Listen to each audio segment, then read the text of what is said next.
Hello, te saluda Ivana Valadez, licenciada en canto. Y otra vez traigo para ti un súper tema del que nadie habla. ¿Por qué nadie habla de estas cosas? Yo no entiendo, son cosas muy importantes. Pero si de verdad quieres aprender a cantar como un pro, hoy te voy a compartir un secretito que elevará el nivel de tu canto para que logres la iluminación. Bueno, tal vez no la iluminación, pero sí para que empieces a cantar súper bien, mucho mejor de lo que ya cantas. Imagínate que estás cantando una canción que te gusta y quieres que te salga súper bien. Entonces estás ahí todo concentrado en esas partes que se te hacen difíciles. No sé, supongamos que son las notas altas lo que se te dificulta. Cantas la primera estrofa tranquilamente porque no hay notas altas, piensas que todo está maravilloso, muy fácil. Después sigue la parte del precoro. Entonces el nivel empieza a subir, te empiezas a concentrar más. Y llega esa parte del estribillo donde tienes muchas notas altas que absorben tu concentración. Y estás ahí dándolo todo y lo estás haciendo genial y al final te emocionas porque lo hiciste maravillosamente bien. Hasta aquí todo suena como una muy buena presentación, ¿cierto? Pues ¿qué pasaría si te dijera que eso que acabas de hacer aún puede ser mejor? Si pudieras subir de nivel al doble de lo que ya lo haces, mejorar la calidad de tu canto al 200%. O bueno, tal vez no al 200%, pero de que vas a mejorar si lo haces bien. Ya te empieza a interesar, ¿verdad? Porque te quiero mucho y quiero que seas el mejor cantante que puedas ser. Te voy a revelar ese sazón que le hace falta a tu canto. Un secret sauce que de hecho Jonathan me dijo que no les dijera porque todo YouTube se iba a enterar.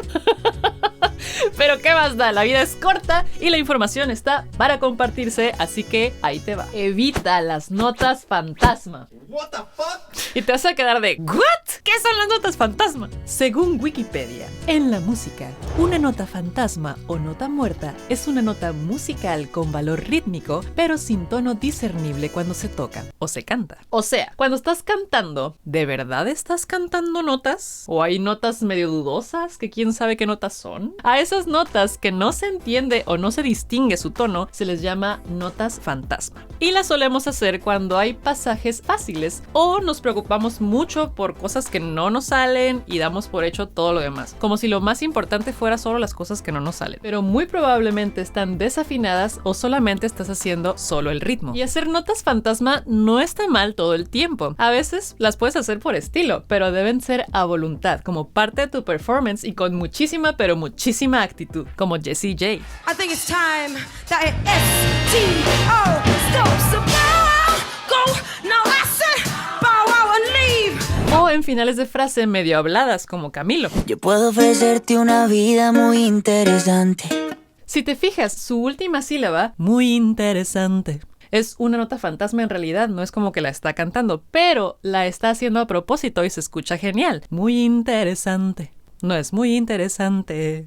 Y así puedes hacerlo tú también, pero por favor, tienes que saber cómo van tus melodías realmente. Imagínate que la canción va así. Mi pedazo de sol, la niña de mis ojos, tiene una colección de corazones rotos, mi pedazo de sol. Y pudiera ser que estés haciendo notas falsas de esta manera. Mi pedazo de sol, la niña de mis ojos, tiene una colección de corazones rotos, mi pedazo de sol.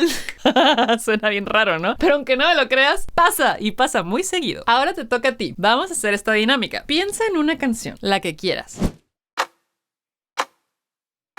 ¿Ya la tienes? Ok, ahora escoge un verso de esa canción. De preferencia un pedacito que no sea tan retador. Ahora pon pausa al video y canta a capela ese verso. Como si solo tú fueras la única guía que existe para que alguien aprenda cómo va la melodía. Como si estuvieras enseñando a otro cantante cómo va la canción. Tienes que ser muy claro y muy específico. Yo voy a cantar Hijo de la Luna de Mecano. Comenta qué canción escogiste tú y escribe el verso con el que estuviste practicando. Así es como cantarías sin poner atención a las notas fantasma. Tonto el que no entienda, cuenta una leyenda que una hembra gitana conjuró a la luna hasta el amanecer. ¿Pudiste detectar las notas fantasma? Suena medio bien, pero hay algunas notas rápidas que pasan desapercibidas, que pueden corregirse con un poco más de atención. Ahora, ¿cómo va la melodía en realidad? Tonto el que no entienda, cuenta una leyenda que una hembra gitana Conjuro a la luna hasta el amanecer. Si pusiste atención, la melodía real en realidad va así. Si yo la canto lento es más fácil de distinguir. Tonto el que no entienda, cuenta una leyenda que una hembra gitana conjuró a la luna hasta el amanecer. Necer. Por ejemplo, esa pudiera ser una nota fantasma. Las notas graves regularmente, cuando tenemos intervalos así de amplios, tienden a ser notas fantasma. Pon mucha atención a eso. Y así puedo continuar con mis siguientes versos como si imagínense que estuviéramos editando nuestra propia voz en Photoshop. Y pequeños detalles de nuestra voz para que el resultado final esté súper pulido y de alta calidad, real y sin autotune. Esa es la manera en la que vas a practicar todos tus versos. Al principio será muy difícil y tal vez un poco tedioso porque esto requiere mucho de tu concentración constante, pero después te irás acostumbrando a la importancia de cada nota para tener una voz melodiosa y sin notas fantasma que te atormenten. Y si te sigues preocupando por los pasajes difíciles de tu canción, como pudieran ser las notas agudas, no te preocupes, te voy a dejar por acá un video para que aprendas a cantar esas notas agudas fácilmente y como mejor te convenga, según tu estilo y de la mejor manera de la que más te guste. Sin más, sigue cantando.